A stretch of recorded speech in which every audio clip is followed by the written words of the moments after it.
buckle up for this. Richard Sherman, you've been pushing Brock Purdy, even Christian McCaffrey for MVP. Your point being that Lamar Jackson just doesn't have MVP caliber statistics. So did last night change your mind at all about that? I'm not going first on this, Skip, because I don't feel like being interrupted when I make my point. Go ahead, Keyshawn, because this is going to be destruction. And I am interested to hear so that's this how we're perspective. Gonna play it. Okay. This is exactly how we're going to play it. All right. So look. You good with this, Keyshawn? I'm fine with it. 100%. Okay, here we go. So here's what I would say, Richard. He locked up the MVP as far as I'm concerned last night because that's the biggest stage. Everybody watching Christmas night, as Skip said earlier, we've never seen this before in a long time. At least 30 years. In my generation of understanding football, I hadn't seen it in 30 years. Yes. So now we talk about two things. Lamar Jackson is the reason that this offense goes. It just goes. We've seen him with him. We've seen the Ravens without him. He does not have two other teammates, or better yet, another teammate fighting to split votes like McCaffrey, like Brock Purdy. So that's another nugget. On top of that, there is 14 players with more passing yards, as I said before. And there's 13 players with more passing TDs in the NFL right now than Lamar. There's going to be gaudy numbers better and bigger than Lamar's by the end of the season. You're going to have guys like Matthew Stafford might have a few ticks more. You're going to have Jared Goff's a few ticks more. You're going to have Tua a few ticks more. None of those names that I just mentioned are even in the conversation for MVP, and their numbers are going to be better.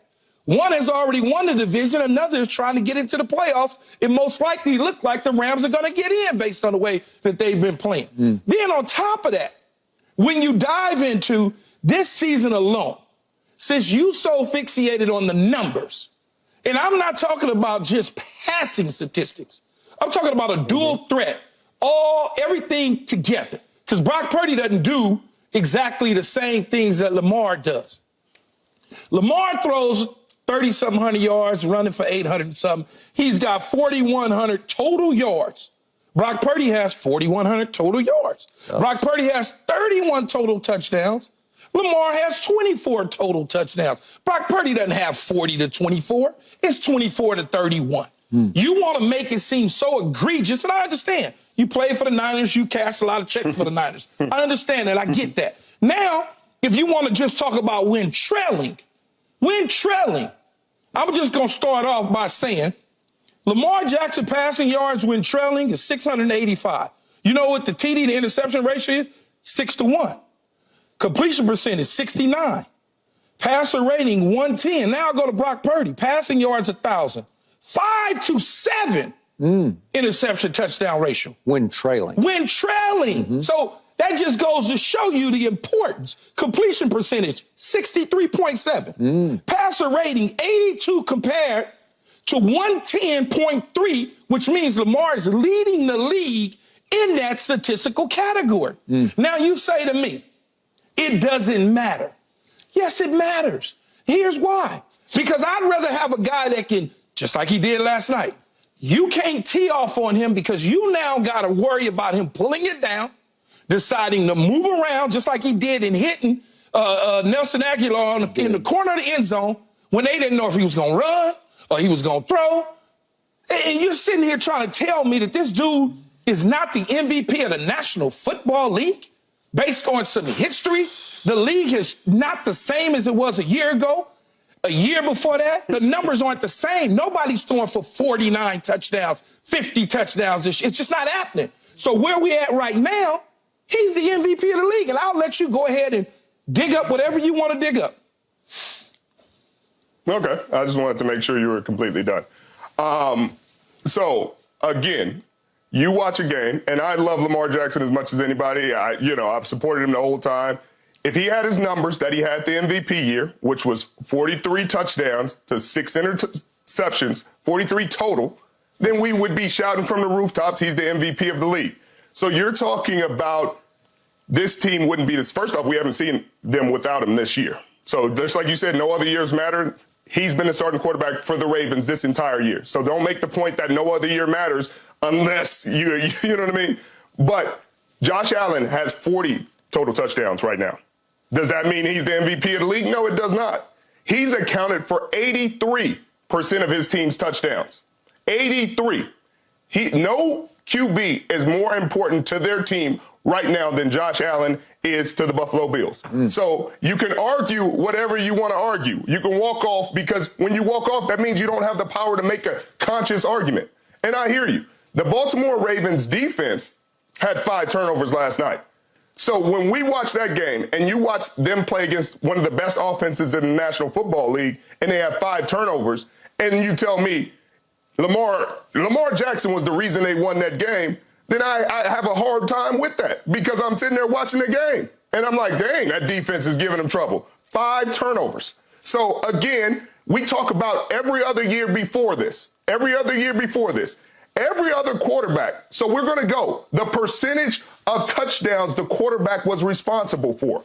So last year, Patrick Mahomes, 76%. He was responsible for 76% of the team's touchdowns. The year before, Aaron Rodgers, 77%. The year before, Aaron Rodgers again, 80%.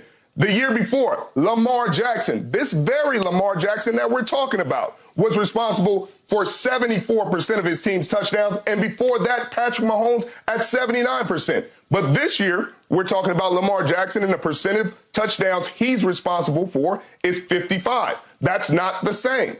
So I like him as much as anybody else. But if you're telling me that nothing from previous years matters, that, hey, we're just going to throw away all logic for MVP voting that has happened in the past 5 years, then cool, I guess stats don't matter. But they have mattered in every other argument. When we talk about Defensive Player of the Year, when we're talking about Offensive Player of the Year, when we're talking about every other category, Coach of the Year, these stats matter, but we're just going to throw them out now because it's convenient for your argument? I don't think so. So you're talking about a year where the quarterbacks aren't playing well, then it's probably going to Tyreek Hill or Christian McCaffrey. And they played the Miami Dolphins. I love how you say the stats don't matter when he's been middle of the pack in every category this year. So you're saying the MVP of the league is middle of the pack in every single category: pass and completion percentage, yardage, touchdowns, rushing touchdown. Like you're not giving me anything to say.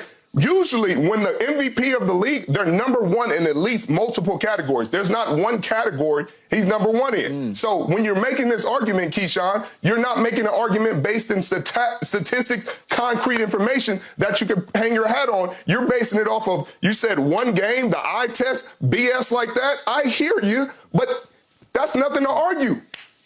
Richard, I don't even have a rebuttal. Keyshawn, I know you don't. Couldn't process your argument to the point that he had to go. I don't even have a rebuttal. Yeah. Because the fact that you think because they got 5 turnovers, or better yet 4. I don't even want to count Sam Darnold. That was garbage time. 4 turnovers. I think they scored on every last one.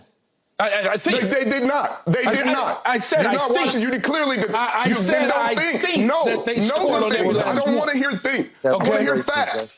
Yeah, okay. They scored on 7 straight possessions. They scored a lot. Yeah. At some point, you had 3 turnovers in the first half. They scored 16 points. The bottom line is they capitalized on it and they scored points, man. Just stop with it, Richard. I get it. So just stop with what? I get it. Make an argument based in facts, Keyshawn. That's all I'm asking you to do. If you're not basing anything. I gave you plenty. And you didn't give me enough to win the argument. So why is he the leader on the leaderboard and all the odds makers if I don't know what I'm talking about and you do? He is the leader. There's every week it changes, Keyshawn. It did. It certainly changed after last night. Yep. Yes, that is correct. It changes every week. Okay. And the favorites for Super Bowl change every week. Like, what does it matter? So, Richard, remember, every year is a snowflake. It's all different. You have to process all the information that's happening right before your very eyes. Thank you. And you see that the only stat that seems to matter right now that rises to the top is 12-3. That's what the Ravens are, because I think even you would admit this man has a lot to do with it. He is the leader, the playmaker, the driving force of the Ravens in the locker room, on the sideline, in the huddle, and with the football in his hands. And if you look hard at his stats, he has rushed the ball for 786 yards. And among quarterbacks, That's 231 yards more than anybody else. Justin Fields is second. So he is dominating running the football as a quarterback. And if we're just going to do touchdown passes, my guy, Dak Prescott, still has one more than Brock Purdy. But you don't hear me making any case for Dak to be the MVP for the last couple of weeks, because he's not. Because he went on the road and he failed completely at Buffalo, and he played just okay at Miami. He did not play like an MVP at Miami. So then you put into the context, remember, who was Lamar's favorite receiver? Who was his security blanket? It was Mark Andrews, and he lost him to a hip drop tackle. Maybe he'll come back at the end of the year. I don't know. It seems doubtful to me. And he continues to lose running backs by the week. He lost Keaton Mitchell. He lost J.K. Dobbins. And they keep just recycling and going back to the tried and true. And you can't tell me that they're loaded on offense the way the 49ers are loaded on offense. And I give you, even McCaffrey's argument is still very strong. And he had a very good game last night. He's 338 yards ahead of the next running back. It's Kyron Williams at rushing. And his total combined yards are 300 more than anybody else, more than Tyreek. So I give you McCaffrey even more than I give you Brock Purdy right now. But the point is, in the end, you just have to eye test it, because the Ravens are going to beat the Dolphins. If they don't, you got to know. We'll flip it around. We'll do it next Monday. But I believe the Ravens will beat the Dolphins at Baltimore. Then they'll beat the Steelers in Baltimore, and they're going to finish 14-3 with the number one seed in the AFC. And I think they will rise up into being the Super Bowl favorite, because the 49ers are still slightly above them as the Super Bowl favorite. But if all that happens, I think you're going to have to give it up and give in to the fact this is a new year, a different year. The mold has been shattered. And even with lower overall stats, you would have to say Lamar has been the most valuable player in the league.